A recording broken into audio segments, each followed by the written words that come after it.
देखे बुडलाचे ओझे जरी आपला माथा घ्यायचे तरी सांगे कान ताटीचे धनुर्धरा. याचा अर्थ असा होता की भगवान श्रीकृष्ण अर्जुनाला म्हणत होते की सांग बरं अर्जुना, आपण जर दुसऱ्याचं ओझं आपल्या डोक्यावर घेतलं तर आपण दबू नाही का? याचा उत्तर आहे दबू. धनुर्धरा म्हणजे ते अर्जुन धनुर्धर होते म्हणून शेवटच्या टप्प्यात धनुर्धरा आलं. याच्यावर मी तुम्हाला उदाहरण सांगतो. 3 कथा आहेत, मस्त विस्तार सांगतो चांगल्या. अजून एक ओवी सांगतो. तैसे शुभाशुभे कर्मे जिये निफलती प्रकृती धर्मे तिये मूर्ख मती भ्रमे मी करता म्हणे. याचा अर्थ असा होते की मायेमुळं जे खराब चांगले कर्म घडतात आणि मूर्ख म्हणतो की हे मीच केले, त्याचा दंडही भोगावा लागतो. इंग्रजांचा काळ होता. जो त्या काळात फक्त एक मिरची चोरी केली, फक्त एक मिरची चोरी घेतली ना तर डायरेक्ट फाशी द्या, मान कापा असाच दंड होता. डायरेक्ट असा दंड होता. मग ते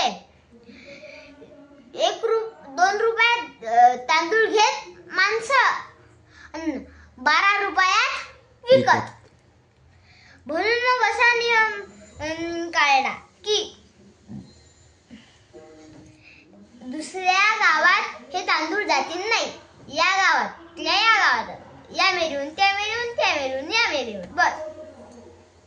आणि मग एका पोरीले तांदूळ खा वाटत होते.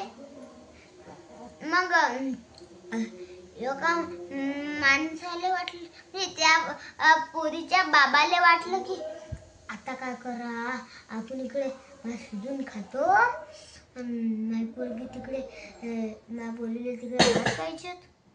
मग त्यानं डायरेक्ट पोतच घेतलं भरून तांदूळानं. आणि मग झाडाझुडपायला गेला. रेल्वे स्टेशनला गण बसला रेल्वेत. तांदूळाचं पोतन साईडनं ठेवलं आणि तो साईडनं बसला. आणि मग त्याच्यात आले इंग्रज इकडे तिकडे, म्हणजे इंग्रजांची दृष्टी तिकडे तिकडे होती. मग इंग्रज त्या डब्यात आले आणि मग पाहिलं इथं तांदूळ, या कोणी काय तांदूळ येऊ राहिलं. मग त्याने विचारायला सुरुवात केली आणि ते पोत त्याचं होतं की नाही, त्यांनाही नाही म्हटलं की माया नाही. एकच माणूस सुटला, तो होता येणा.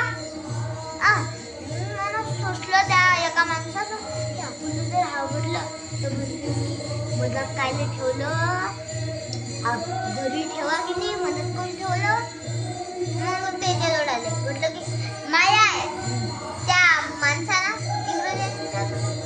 मग त्याचे पैसे ते त्याच्याजवळ होते तेही घेतले, ते पोतही उचललं आणि त्यालाही उचललं, नेलं, अटक केलं त्याले, काल कोठडीत ठेवलं 5 महिने. आता हे एक कथा झाली. आता दुसरी कथा सांगतो याच्यावर उदाहरण म्हणून.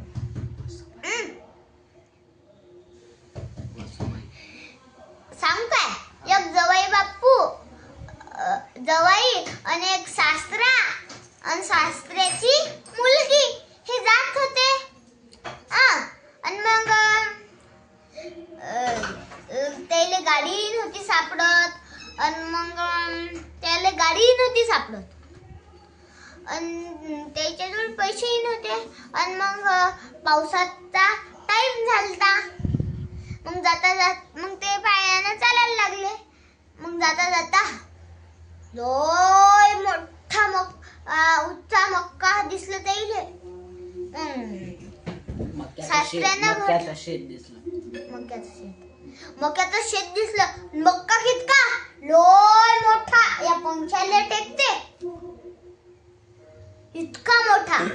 मग सासऱ्यानं म्हटलं की जवळ बापू हा मक्का 50 क्विंटल होणार आहे.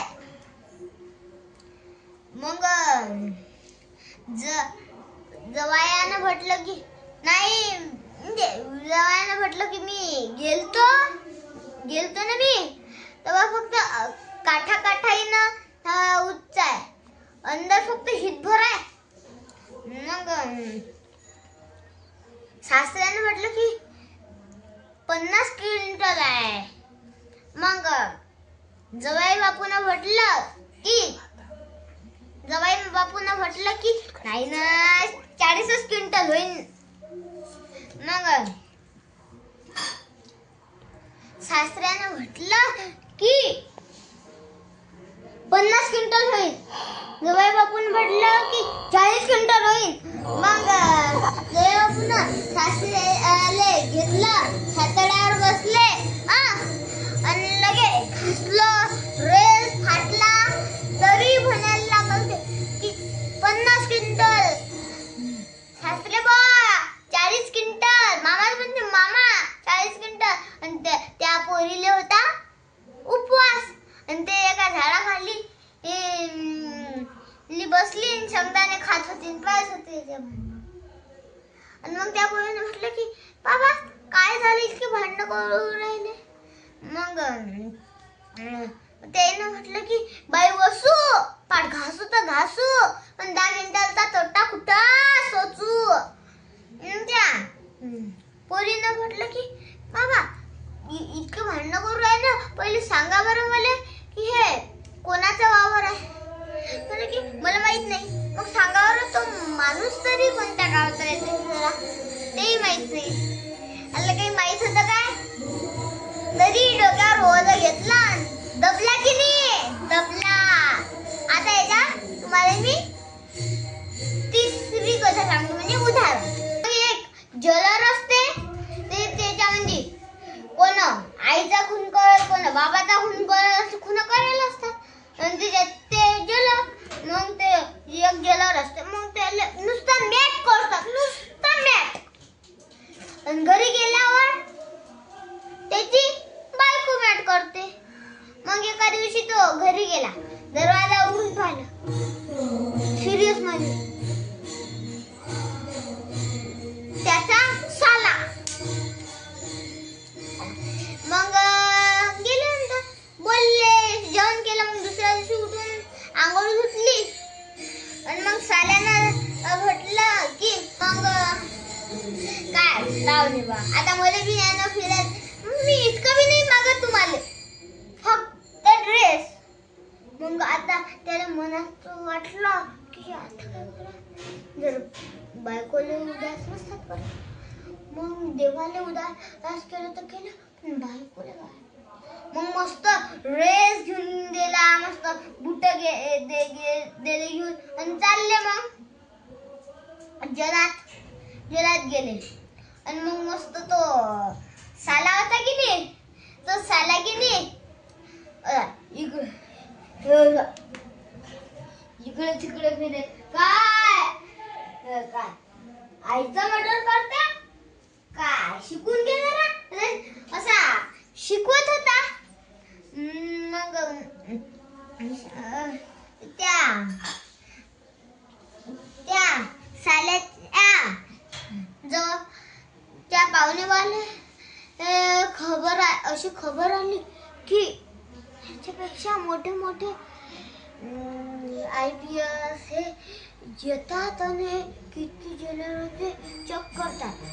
जेल चेक करून आले येतात, म्हणजे कोणी पळून गेलं काय, कोणी आले पैसे दिले मग 2 दिवसासाठी गेलं काय. आणि यांनी तसंच केलं, तर एका माणसाले सोडून दिलं तर 2 दिवसासाठी 2 लाख रुपये देऊन.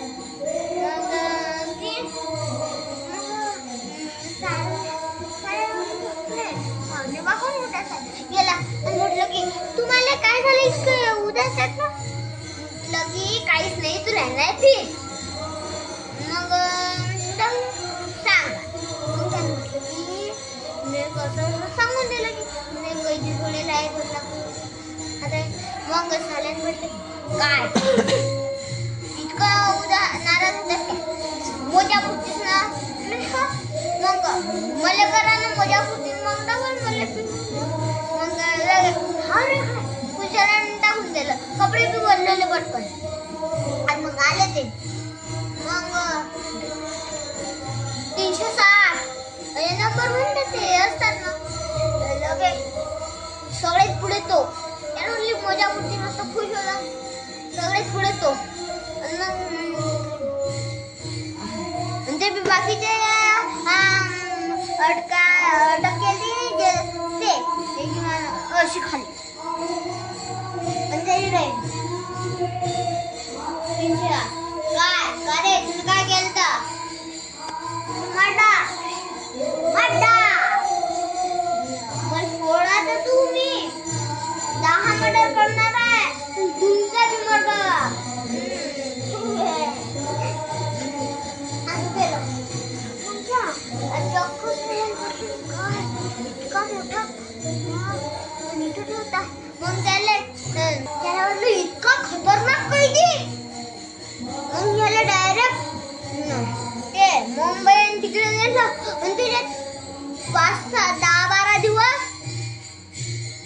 वाईटच नाही नुसता अंधार अशा काळकोठडीत केलं. यानं मर्डर केला होता काय पण दुसऱ्याचं वजा त्याच्या डोक्यावर घेतलं म्हणून याला दंडही मिळाला. जय श्रीराम.